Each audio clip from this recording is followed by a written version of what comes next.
Hi everyone, welcome back to the Red Sofa here at Finished Vehicle Logistics North America. I'm pleased to be with Christine Casey, Deputy Secretary for Freight Policy at CalSTA, that's the California State Transportation Agency, basically the lead agency for freight policy here in California. Christine, very pleased to have you with us.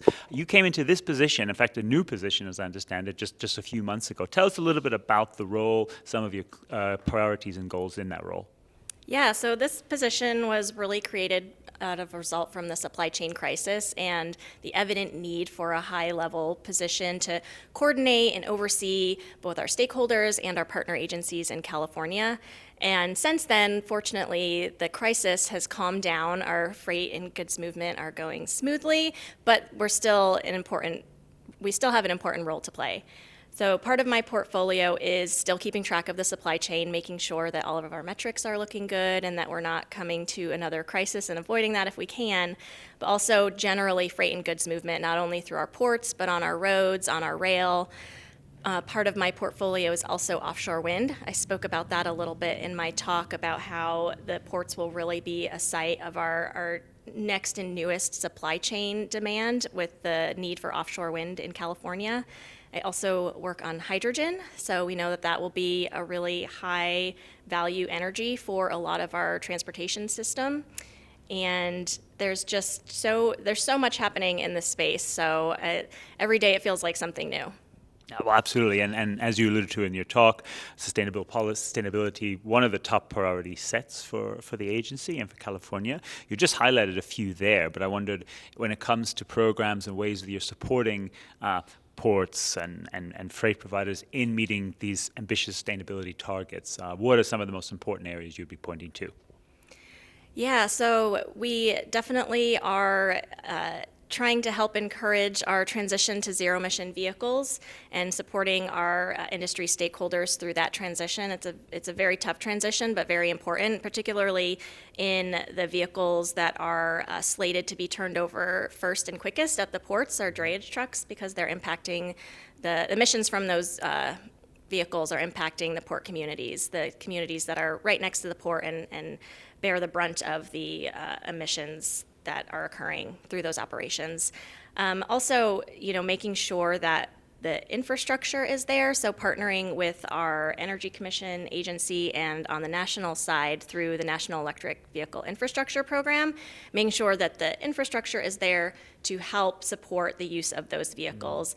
And also beyond freight and goods movement, CalSTA is really interested in encouraging mode shift for users to get out of their single occupancy vehicle cars if they can, and that's our job to provide a system that allows for folks to make those other options, to make those other choices. Absolutely. And obviously you also mentioned the role kind of came out of this supply chain crisis. Obviously you continue to monitor that. Luckily, the metrics are in a good shape, but what would you point to, again, as some initiatives that you're already taking proactively to reduce congestion or ease potential bottlenecks in the freight supply chain? We recently made a $1.2 billion investment in our ports through the Port Freight Infrastructure Program. So we awarded 15 projects throughout the ports in our state and in some air quality districts for charging, for on-dock shore power for boats to plug in when they come to port and not have to have emissions while they're unloading. Many projects dealing with rail improvements at the ports to help the efficient movement of containers onto those rail cars, grade separations, so many improvements that can be made to not only help air quality, but also to help ensure that the ports are getting the projects that they need to keep these goods moving. Absolutely. Well, another project that I'm very interested in, obviously California shares a land border with Mexico and sea borders, but in particular you're working on this Otay Mesa East port project. Tell us a little bit about what's involved there, and I imagine the multi-stakeholder aspect of opening a facility like that. Yeah, when it's completed, it will be an amazing facility. It's been a long time in planning and in making, but it will really reduce wait time at that facility. So having timed appointments, I think they said the wait time would be less than 20 minutes for trucks to get through. Now, trucks are idling for hours, which again impacts both economic bottom line business, but also the communities that are, having to deal with those emissions. So the Otay Mesa East Port of Entry will be a really important project, and it's a lot of collaboration between not only the state of California, but on our state side, the region of San Diego, our federal partners in the U.S. government, and our partners in the Mexican government. So we're all trying to do our part to make sure that we can see this project through to the end. Absolutely. What would you say to the? I mean, California has these ambitious targets and a lot of money being invested as well, both in sustainability and in reducing congestion.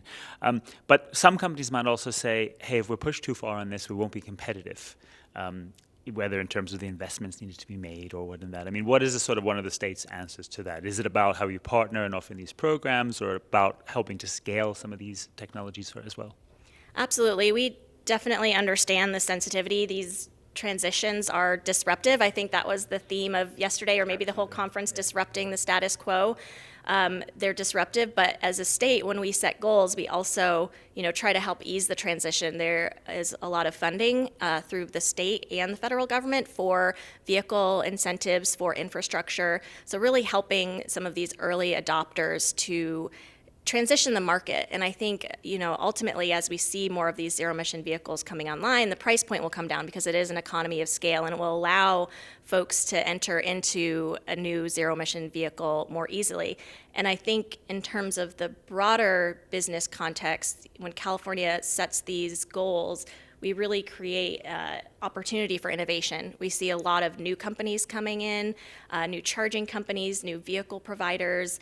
We see innovative business solutions popping up. Do we have trucks as a service where you can rent your truck, and it's a truck and charging infrastructure package in one, so you don't have to worry about your own infrastructure upgrade. So I think the goals that California has set are really leading the nation and allowing this innovation to occur because folks are going to rise to the challenge. Fantastic. And finally, last point, how important is it for you to be here engaging with the likes of even more niche communities like vehicle logistics and RoRo sector, for example? This has been really illuminating. When I first heard the title of the conference, I said, I have no idea what I will get out of it, what value I will bring to it. But being here yesterday and hearing the industry talk about the importance of the health of our ports, and knowing that, I knew from a general perspective how important our ports are, but really understanding for different sectors how important it is, and hearing the challenges that they're facing, such things that I never even thought about. I mentioned it during my talk about when you ship a lot of electric vehicles and the battery dies during shipment.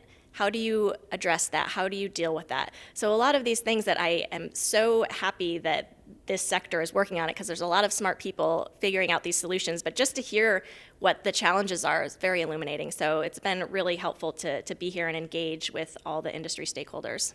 Well, that's absolutely what we're all about. And indeed, if you want to engage more with CalSTA and Christine, and please do encourage you to do so. And we're obviously at Automotive Logistics always happy to help make those connections. But Christine, thank you so much for sharing with us and engaging with our audience. We really appreciate it. Thank you for having me.